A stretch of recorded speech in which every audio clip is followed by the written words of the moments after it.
Mid-afternoon on the first day of the Essex versus Worcestershire game, and the man in front of us, Reece Topley, has had a very significant part to play.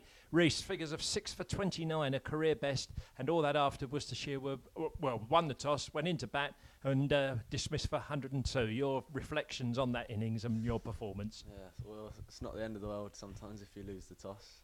That's the situation that obviously occurred today. But yeah, obviously I'm really happy with how I did, and more importantly, you know, I've got my feet up early doors and the batsmen are getting runs. Yes, indeed. And you had a couple of wickets before lunch, 2 for 21. You'd have been quite content with that. Could have had another one, I think, if one of the players, your colleagues, had kept their hands together.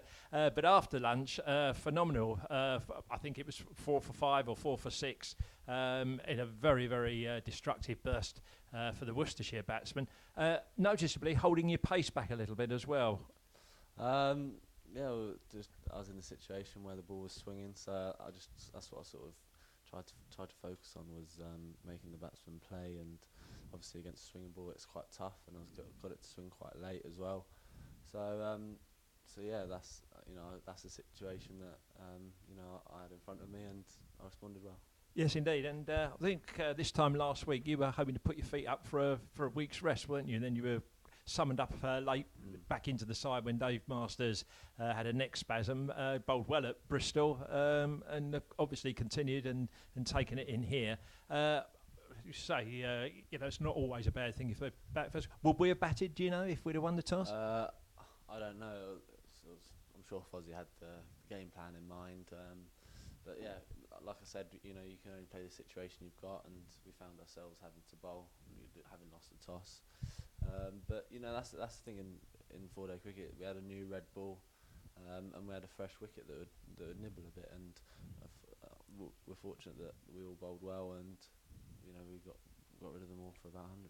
Yes, indeed, and perhaps the early start suit Essex. I mean, 10:30 start this September, but right from the off, you were causing the batsmen so many problems. Any particular wicket that gave you more satisfaction than the others? No, I was just happy with how I bowled, and it's not just the wicket-taking deliveries. It's it's the overs that it's the maidens that you bowl that keep pressure on the opposition, and can sometimes allow your teammates to pick up some wickets. So I think it was just a nice overall performance that I performed. Yeah, indeed. And one aspect of the game I know you've been working hard on is your fielding, and that was illustrated by a terrific catch out there. I know talking to you last season, you were a little bit concerned about that. Well, concerned insofar as you knew that you had to work hard at your game on the field, and you have done. I think fielding has been very impressive this year. Yeah, thank you. A lot of people have sort of commented on how I've been in the field, and yeah, I've enjoyed my time out there. Don't know, it's just saving runs, and you're doing your other bowlers a favour, and hopefully they'll repay you. That's all you can ask. Well, you're a tall lad. I mean, it's a long way to get down, isn't it? I suppose as you get older, it's equally harder to get up again. But for the time being, Reece, very, very well done. Many congratulations again. 6 for 29, and set the game up nicely for Essex. We keep our fingers crossed. Thank you very much.